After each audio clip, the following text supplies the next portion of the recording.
Hello guys, स्वागत है आपका अपने चैनल यूनिवर्स अड्डा पे। जो अभ्यर्थी जीके की समझ रखते हैं, एसएससी दिल्ली पुलिस कांस्टेबल का एप्लीकेशन शुरू हो चुका है 1 तारीख से। उनको इसमें पार्टिसिपेट करना चाहिए। ये एक शानदार मौका है आपको अपने सपनों को साकार करने का। लास्ट डेट इसकी 30/9/2023 रहेगी। और अगर आप रीजनिंग जीके की तैयारी करते हैं और आपकी हाइट 170 सेंटीमीटर है तो फिर ये अच्छा मौका है। इसकी पूरी जानकारी हम इस वीडियो में देखेंगे। और अगर आप चैनल पे नए हैं तो चैनल को सब्सक्राइब करके ज़रूर जाएं और जानकारी ठीक लगे तो इस चैनल को प्रमोट करें, आगे बढ़ाएं, अपने दोस्तों को शेयर करें। तो इसमें जनरल ओबीसी ईडब्ल्यूएस की जो फ़ीस रखी गई है वो 100 रुपये रखी गई है, 100 रुपये। जबकि SC ST के लिए इसमें कोई फ़ीस नहीं है। किसी भी कैटेगरी की महिलाओं के लिए भी ये पूरी तरह फ्री रहेगा। अगर आपका फॉर्म किसी तरह गलत हो जाता है तो करेक्शन के लिए भी इन्होंने व्यवस्था कर रखी है। करेक्शन 3 से 4 अक्टूबर के लिए होगा और 200 रुपये का पेमेंट आपसे चार्ज किया जाएगा।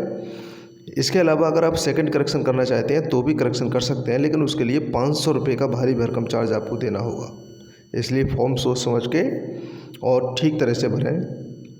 इसका एग्ज़ाम जो कंडक्ट होगा वो 14/11/2023 से 5/12/2023 तक ही होगा। तो आगे इसकी जानकारी देख लेते हैं क्या है, इसमें योग्यता क्या है। सारी जानकारियां हम इसी वीडियो में देख लेंगे। देखिए भाई, नंबर ऑफ पोस्ट तो है इसकी 7547, काफ़ी अच्छी पोस्ट हैं, जिसमें मेल कैंडिडेट के लिए 5056 पोस्ट हैं और फीमेल के लिए 2491 पोस्ट हैं। इसके अलावा जो आपकी योग्यता है वो 10+2 होना चाहिए। इसके अलावा ड्राइविंग लाइसेंस भी इन्होंने मेल से मांगा है। आगे इसमें बात करते हैं तो ये इन्होंने फिजिकल एलिजिबिलिटी डिटेल्स दे रखी है। इसमें हाइट 170 सेंटीमीटर है। अगर आपकी हाइट 170 सेंटीमीटर है तो आप इसमें भागीदार होइए। जबकि फीमेल के लिए 157 सेंटीमीटर ही चलेगा।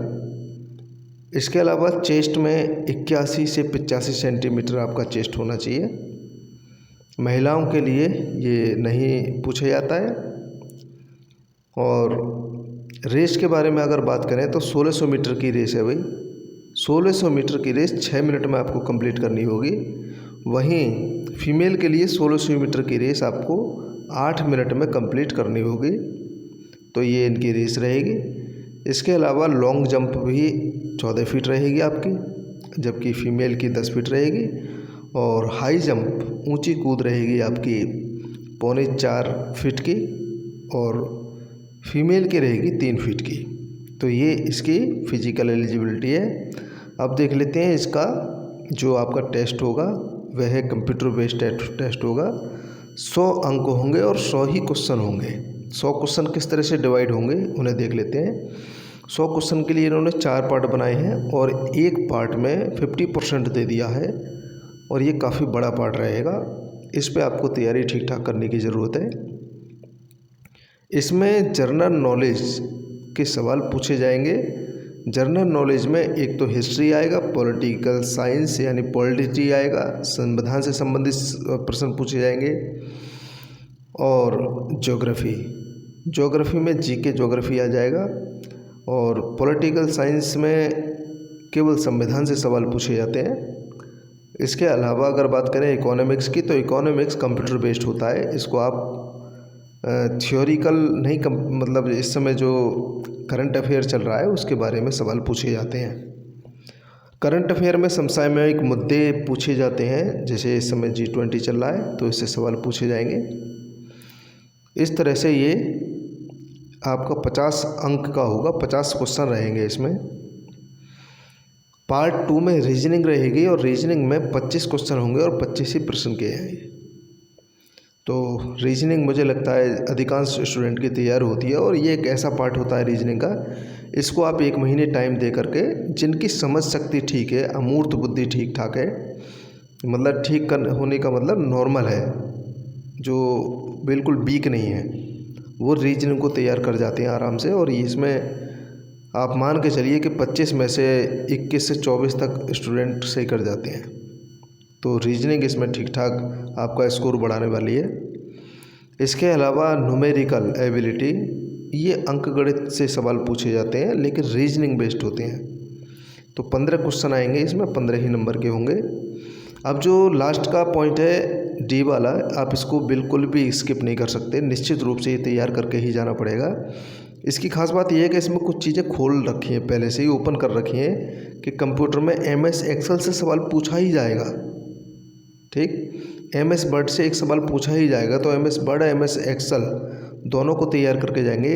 इधर कम्युनिकेशन, जो इंटरनेट की दुनिया में कम्युनिकेशन होता है उसके बारे में सवाल पूछे जाएंगे। कम्युनिकेशन में ईमेल वगैरह, मैसेज वगैरह या कुछ वेबसाइट वगैरह के बारे में पूछा जाएगा। इधर इंटरनेट से सवाल पूछे जाएंगे और www के बारे में भी सवाल पूछे जाएंगे। तो जब इन्होंने ये अलग से दे रखा है www, तो आप इसके बारे में थोड़ा बहुत पढ़ के जाएंगे और जितना है इसके बारे में इंटरनेट पे उतने में से ही सवाल पूछ लिया जाता है, ज़्यादा गहराई से सवाल इसमें नहीं पूछा जाता है। वेब ब्राउज़र से संबंधित सवाल पूछे जाएंगे, तो जितने भी वेब ब्राउज़र हैं फेमस वाले उनको आप ठीक से पढ़ के जाएँ। और वेब ब्राउज़र से सवाल कुछ इस तरह से आते हैं कि निम्नलिखित में से कौन सा वेब ब्राउज़र नहीं है, कौन सा वेब ब्राउज़र है, कौन सा वेब ब्राउज़र के सबसे ज़्यादा फॉलोवर्स हैं, इस तरह के सवाल आपसे पूछे जाते हैं। तो वेब ब्राउज़र ये बिल्कुल सामान्य जानकारी है कंप्यूटर के विषय में। 10 क्वेश्चन आएंगे इसमें, 10 ही नंबर के होंगे और ये टोटल जो पेपर होगा ये पूरा पेपर 90 मिनट का होगा। तो ये इसकी मैंने सारी जानकारी आपको उपलब्ध कराई है। और अगर आप पूरा नोटिफिकेशन इसका पढ़ना चाहते हैं तो पूरा नोटिफिकेशन आपको टेलीग्राम लिंक, इस वीडियो के डिस्क्रिप्शन में टेलीग्राम लिंक मिल जाएगा। आप उस टेलीग्राम लिंक पर जा कर के आप इस फॉर्म को अप्लाई, इस पूरे को भर सकते हैं, पूरे को देख सकते हैं और फॉर्म अपना भर सकते हैं। तो चलिए आज के लिए इतना ही, शुक्रिया। नेक्स्ट वीडियो में किसी नई भर्ती के साथ फिर उपस्थित होता हूँ। धन्यवाद।